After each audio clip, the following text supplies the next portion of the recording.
Yoga, when you practice it regularly, and particularly working with the meditative process, learning to better control and watch our minds, we stop blaming things.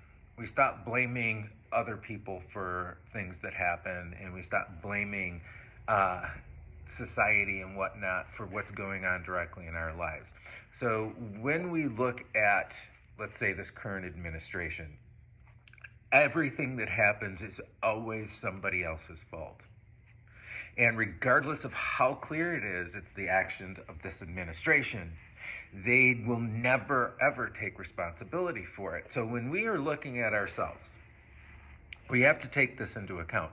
How much of what we are thinking, how much of our thought process acts in the same way?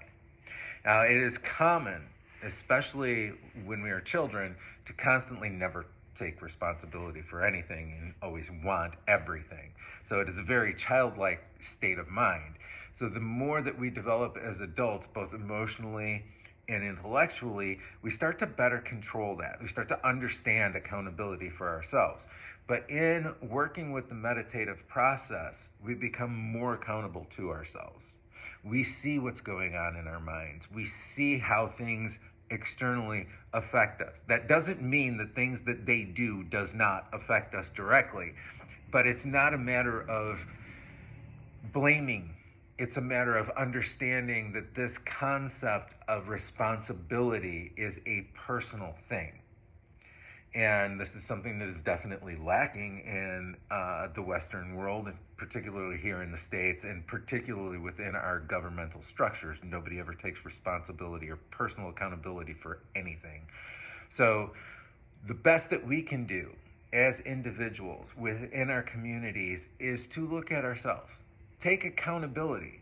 I mean, this was the way that most of us were taught we should do, but we don't always do it.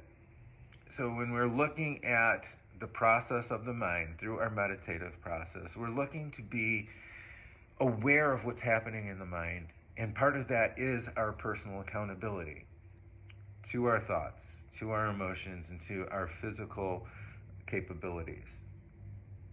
Hopefully you find something useful in this. If you do, as always, leave me a comment. Namaste.